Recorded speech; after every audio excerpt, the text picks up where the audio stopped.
नमस्कार, मी प्रभाकर लोंढे, खडतर प्रवास वर्तमानपत्राचा तथा खडतर प्रवास यूट्यूब चॅनलचा मुख्य संपादक। आज आपण धाराशिवच्या नगरपालिकेमध्ये आलेलो आहोत। या ठिकाणी येण्याचं कारण असं आहे की सत्ताधारी पक्ष भाजप आहे आणि या भाजपाच्या पार्टीचे 22 नगरसेवक आहेत आणि 22 नगरसेवकामध्ये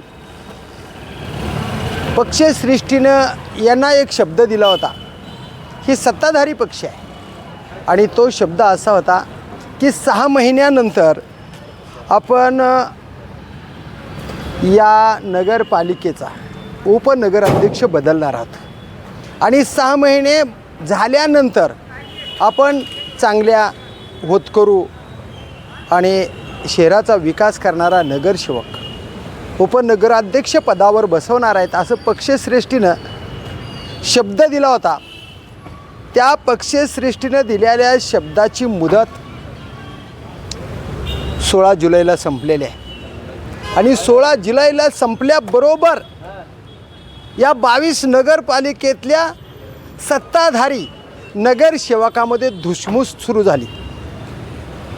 कधी राजीनामा देणार आहेत, मुदत संपले, कधी राजीनामा देणार आहेत, आम्हाला संधी मिळाली पाहिजेत असं काही दमदाटी करणाऱ्या नगरसेवकाचं म्हणणं आलं आणि मग ते नगरसेवक कुठल्याच बैठकीला येत नाहीत अशी माहिती कळते आहे। का तर दबाव गट आणायचा आहे आणि दबाव गट आणून राणा जगजितसिंह पाटील यांना मजबूर करायचे, दबाव गट आणून आणि मजबूर करून आपल्या पदरात कसं नगर उपाध्यक्षपद पडेल अशी एक कोशिश, असा एक प्रयत्न उपनगराध्यक्ष होण्यासाठी काही नगरसेवक करतात। आता खरं म्हणलं तर राणा जगजितसिंह पाटील कुणाच्या दबावाला बळी पडतील का? आणि दबाव टाकला म्हणून उपनगराध्यक्ष त्यांना पद मिळेल का? तर कधीच शक्य नाही, कारण राणादादा कुणाच्या दबावाला बळी पडत नाहीत। जे चांगले काम करणारे, होतकरू आणि पक्षामध्ये नम्रपणे राहणारे, पक्षाचा विश्वास कमावणारे, पक्षश्रेष्ठीच्या नेत्याला विश्वासात घेऊन काम करणारे जे नगरसेवक आहेत, अशाच पदरात, अशाच नगरसेवकाच्या पदरामध्ये नगरपालिकेचे उपाध्यक्षपद म्हणजे उपनगराध्यक्षपद पडणार आहे हे कोणीही नाकारू शकत नाही। कारण राणादादांच्या समोर ॲडव्हान्स माणसं जमत नाहीत, दमदाटी करणारे माणसं जमत नाहीत। पक्षामध्ये नम्रता, शिस्त, इमानदारी आणि सांगेल तसं वागणारा जो कोण नगरसेवक असेल अशाच माणसाच्या पदरात उपनगराध्यक्ष पद पडणार हे आता निश्चित झालेलं आहे। धुसफूस चालू आहे, दबाव गट चालू आहे। काही आडमुठे आडदांड काही नगरसेवक असतात आणि ते पक्षामध्ये दमदाटी करण्याचा प्रयत्न करतात।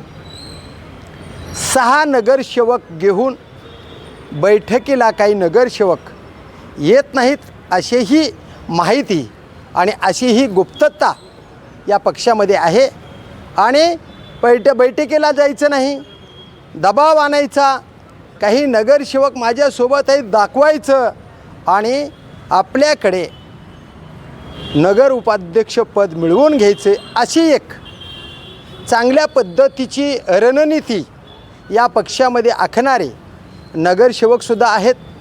आता त्याच्या पुढं जाऊन सांगतो की मल्हार राणा जगजितसिंह पाटील यांच्या जवळचे काही तरुण पोर आहेत आणि ते नगरसेवक झालेले आहेत आणि अत्यंत मल्हारदादांच्या जवळचे आहेत, राणादादांच्यासुद्धा जवळचे आहेत। या माणसाला संधी मिळणार का?